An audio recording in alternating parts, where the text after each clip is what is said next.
You are sitting in a Hong Kong hotel room.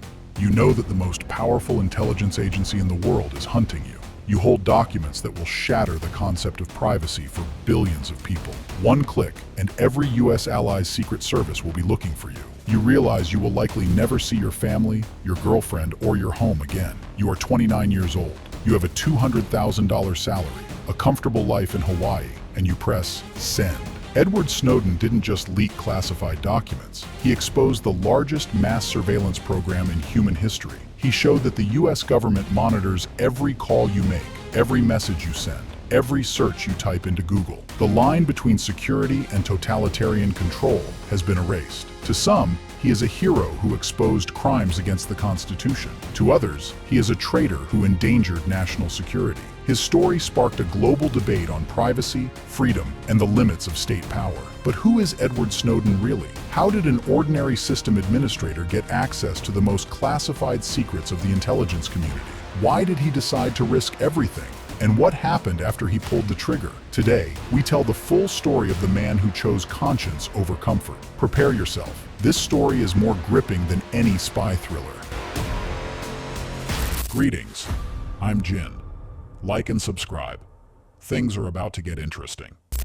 Edward Snowden was born in 1983 in North Carolina. He came from a family with a long history of government service. His father worked in the Coast Guard. His grandfather served in the FBI. Patriotism was in his blood. After the attacks of September 11th, 18-year-old Edward wanted to serve his country, but his path was unconventional. Snowden didn't finish high school in the traditional way. He got his diploma through online courses. He didn't go to college. Instead, he obsessed over computers. He quickly became an expert in IT security. In 2004, he volunteered for the Army. He dreamed of joining the Special Forces to fight in Iraq. That dream shattered in months. Snowden broke both legs during training and was discharged. But his technical skills didn't go unnoticed. In 2006, the CIA hired him for IT security. A guy without a college degree was given a top-secret security clearance. His career moved fast. The CIA sent him to Geneva under diplomatic cover. His job was to maintain their computer systems. That was where he first saw the dark side of intelligence. He saw agents intentionally get a banker drunk to blackmail him. These methods felt wrong to him. They crossed a moral line. By 2009, Snowden left the CIA.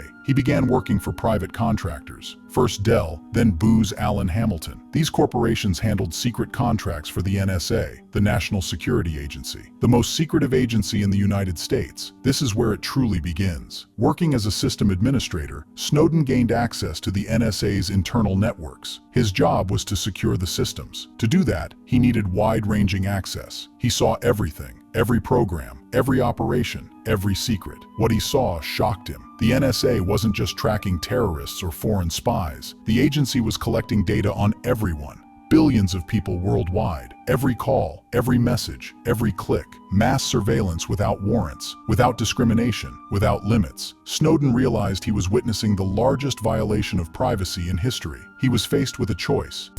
For months, Snowden struggled with himself. On one side was his oath, his career, and his life in Hawaii with his girlfriend, Lindsay. On the other was the knowledge that his government was systematically violating the Constitution. He tried to act from within. He raised questions with his superiors. He pointed out legal issues. He was ignored. More than that, he was told that everything was approved at the highest levels. Congress knew. The president knew. The courts approved it. The system was working exactly as intended. That was the final straw. The problem wasn't a few rogue agents. The problem was the system itself. The only way to change it was to bring the truth to the light. In early 2013, Snowden began copying classified documents. He was careful. He used methods that left no digital footprints. He copied between 50,000 and 200,000 documents. The exact number is still unknown. These were details of mass surveillance programs, budgets, and internal memos. At the same time, he looked for journalists. He needed people who understood source protection. He reached out to filmmaker Laura Poitras and journalist Glenn Greenwald.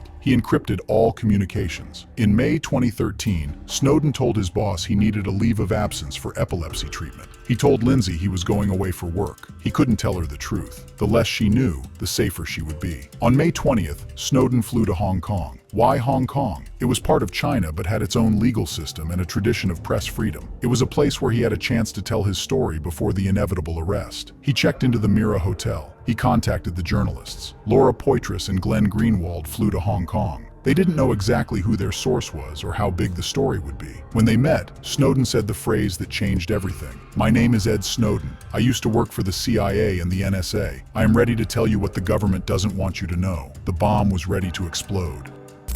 On June 5, 2013, The Guardian published the first story. The headline was shocking. The NSA was collecting phone records of millions of Verizon customers every single day. The next day, a second bomb. Prism, a program that gave the NSA direct access to the servers of Google, Facebook, Apple, and Microsoft. Every search, every email, every photo. The world exploded. The media picked up the story globally. Politicians demanded answers. But who was the source? The journalists stayed silent to protect Snowden. On June 9th, Edward made a fateful decision. He could have stayed anonymous, but he knew the NSA would find him eventually. If they did, the government would write the narrative.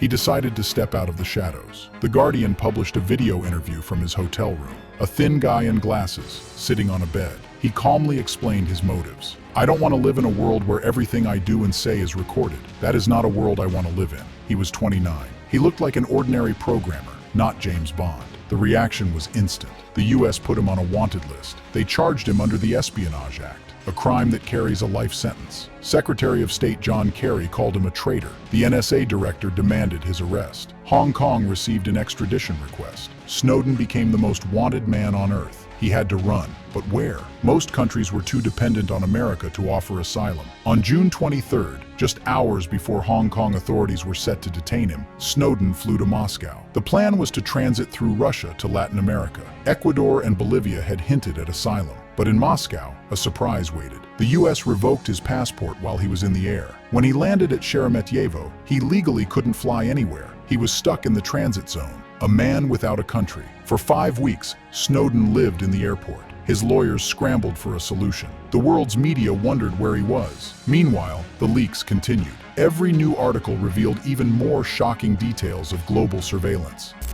On August 1st, 2013, Russia granted Snowden temporary asylum. He had no choice. It was the only country willing not to extradite him to the US. He left the airport and began a life in exile that continues to this day. Critics screamed, "The traitor fled to America's enemies." Snowden replied that the US drove him there by revoking his passport. He wanted to go to Latin America. The government left him no choice. Russia wasn't the plan. It was the only option. Life in Moscow is a strange mix of isolation and influence. Snowden cannot leave Russia. If he crosses the border, he will be arrested. He hasn't seen his parents in years. Lindsay, his girlfriend, moved to be with him in 2014. They married in 2017. In 2020, they had a son. In 2022, Snowden received Russian citizenship. This sparked new criticism. But what was the alternative? Deportation to a US prison. Despite his exile, Snowden's influence is massive. His revelations led to global changes. The European court ruled mass surveillance illegal. Tech companies strengthened encryption. Apple began resisting FBI requests. New data privacy laws appeared. In 2015, the US Congress passed the USA Freedom Act. It limited the NSA's powers. It was the first surveillance reform in decades, a direct result of Snowden's leaks. But the debate never ends. Supporters call him a hero who protected constitutional rights. Opponents argue he helped terrorists